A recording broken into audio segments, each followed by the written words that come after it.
Unscripted.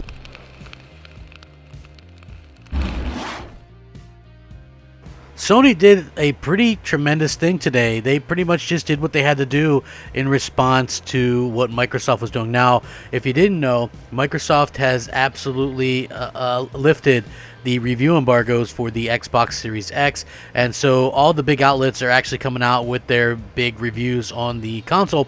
And, you know, I have to say, I was kind of took by surprise with some of the lackluster reviews and a lot of the things that realistically were being said about the platform and the console in general, you know, because I felt all along that the Xbox Series X was another Xbox One X type of situation. Now, don't get me wrong, the Xbox One X is a tremendous console, but it felt like it realistically didn't have that, you know, huge support that it deserved from Sony themselves, and I feel like that was a bit of a letdown in terms of what we got as an end product. And again, I do feel like, you know, it's going to come down to each individual, how you want it, what you want, and how you see these things. But for me personally, I have to say that it is quite surprising to see some of this, and Sony's response was pretty interesting, to say the least, as well, just from what was kind of going on and stuff like that. And you know what? Yeah, I just said that that's a very interesting thing to sort of come about. But I do want to get into this video because I tell you what, I'm chomping at the bit to actually go into this. What's up, everybody? Crapgamer here with Crapgamer Reviews, back with another video. Thank you so much for checking it out. I really do appreciate it. Please like, share, subscribe. If you're looking for a way to help out my small little crappy channel, the best way is a simple like. It really goes a long way. I put a lot of effort and things like that into these videos, and that's the best way you can show some love and some support. It's really cost you guys nothing, but it means everything to me personally. So thank you guys so much for that. Shout out to all the old subscribers, new subscribers, everybody in between. You are awesome and amazing. So thank you so much for all of that. You guys are great. With that being said, so again, we saw a lot of what was going on. Okay, for example, headline. Xbox Series X hardware review, the new console where nothing is new. That's from Metro Entertainment. Digital Foundry says, Xbox Series X, the Digital Foundry hardware review. Summing up our experiences with the beautifully engineered games machines, the review process only let down by the lack of games. Xbox Series X review from Jason Schreier. Sleek, minimal loading screen, 0 games that can't be played on other platforms. If you skipped a lot of old Xbox games or want to play Assassin's Creed Valhalla at 60 frames, cool. Otherwise, not a lot of reasons to buy one yet. So this wasn't the only thing. IGN also said that the controller didn't have a next-gen feel to it and, you know, was lackluster overall. This was basically the sentiments of pretty much every review that we saw. And again, I just want to point out that I don't sit there and go, oh yeah, I was right. But I do think that it's interesting that so many other people go out there and sort of will say I'm wrong about something, right? And, you know, and they won't come back with the right stuff, right? Like, I'll be the first to admit when I was wrong myself. Like, I have no problem saying, hey, I take the L on that. I was wrong.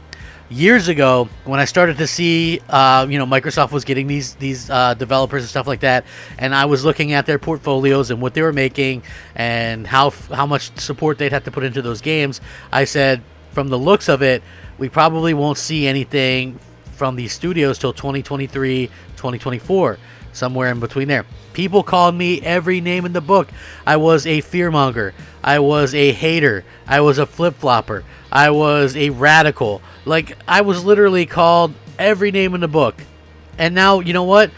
Now it turns out that I was completely right about everything that I was saying, and I wasn't trying to be that way for any other reasons than to say, hey, look, if you feel the same way I do, let Microsoft know so that they can do something about it, so we don't get into a situation like we were with the Xbox One X, where you have this great console and you have nothing to realistically play on it. And that's exactly what we ended up getting. So yeah, that is a little bit of a problem. And again, you know, I'm vindicated, but I don't really feel great being vindicated, if that makes any sense to you guys. Like, I would have rather people jumped in and helped me out instead of calling me names and you know, harassing me and saying how wrong I was and how stupid I am or whatever. You know what I mean? Like, because at the end of the day, who's stupid now? Right? Like, I mean, I hate to be so blunt about it, but at the end of the day, it's a console with literally nothing that can't be played elsewhere. Like, honestly, it's just so ironic how things kind of worked out. But with that being said, forget about the lackluster reviews and all that kind of stuff. What's it matter, right? Because if you were going to get one, you're going to get one. And if you're somebody that's going to damage control, you're going to still continue to damage control. It sort of is what it is. And again, that's unfortunate because, again, if more people would have spoke up, maybe we aren't in the situation that we're in currently. And what did Sony do? What did Sony do? What does Sony have to do to combat what Microsoft did today, to combat these, to combat these situations, combat these reviews that the Xbox Series X are getting? Well, they did exactly what they should be doing. Pretty much nothing, right? That's the response. They're showcasing some of their games. They've got people talking about the games. Jim Ryan said not too long ago he's going to let the games do the talking, and they're doing exactly that. They're letting the games completely do the talking, and I feel like that's exactly what they should be doing. Again, games are the most important thing when it comes to video game console.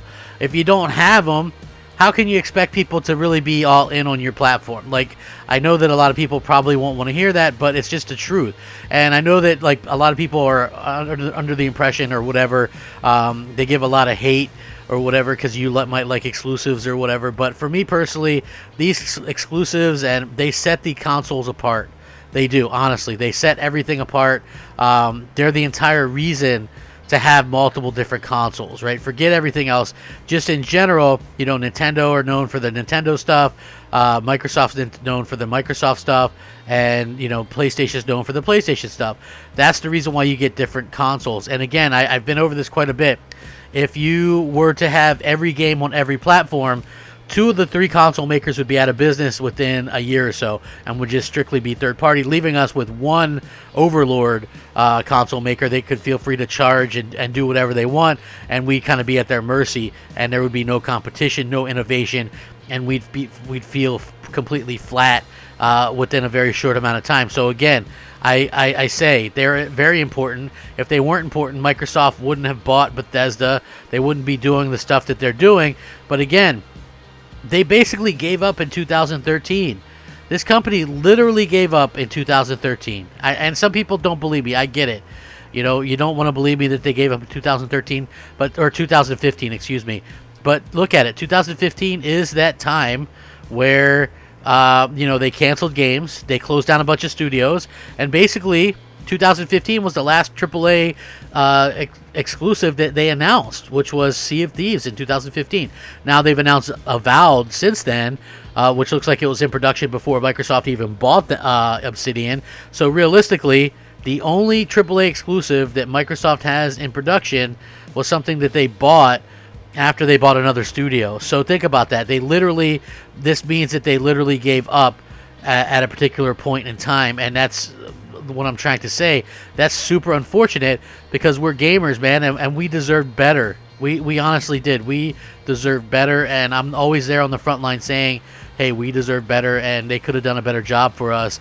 And a lot of people give me a lot of hate for it. It sort of is what it is, but I feel like that I would never stop fighting or believing in something I did. And it's just video games. I get it. Silly, stupid video games. I understand that. It's not really worth a lot of the hate and stuff like that. But at the same time, I do feel like if you have an opinion or a point of view to get out there, go ahead and do it. So again, Sony was out there, showcasing their exclusives. You had Miles Morales being talked about, and they were tweeting out stuff on that. You have footage on the PlayStation 5 of third-party stuff, even though it's an older game like Warframe, 4K, light load times, all that kind of stuff got kind of showed off. I really think that they did a good job sort of showcasing that off. Sony showed off Demon's Souls PlayStation 5 character creation and new photo mode, which realistically, again, the content is exactly what it's all about. So they were actually able to showcase exactly why,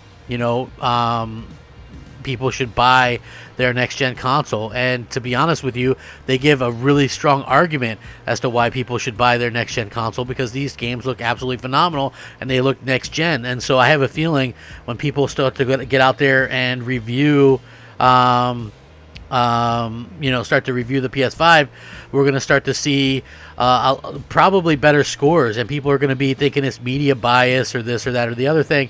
At the end of the day, it's not media bias, folks. It just happens to be the truth. It just so happens to be exactly what's going on. Like, if you don't have the content to push it, then I think that's going to probably negatively affect your outcome and your scores and things like that. So I think people have to kind of keep that in mind when we go into this next generation and this line of thinking. I just feel like that's something that a lot of people probably aren't prepared for, and I honestly do hope that people do sort of understand where a lot of these reviews are coming from. They're saying, like, most of them aren't saying that it's a bad console or anything like that. They're strictly saying, you know what, we basically are kind of screwed because we don't have any games to really showcase. And again, it comes down to a lot of people were damage control and making excuses for what was going on, and that's probably something that shouldn't have happened. Like, if you're out there and you're a fan of Xbox, you're not doing them any favor by making all these excuses for that company. They don't need excuses. They need people to be honest with them, and they need people to let them know what's going on, the reality of it. Sitting there going, well, exclusives don't matter, doesn't help one bit. I just got to be honest. I will link this stuff. Let me know what you guys think. Are you surprised by Sony's reactions of just sticking to the plan of showing games? Are you surprised by the lackluster reviews of the Xbox Series X? Let me know. Rack them up. Crapgamer, out. Unscripted.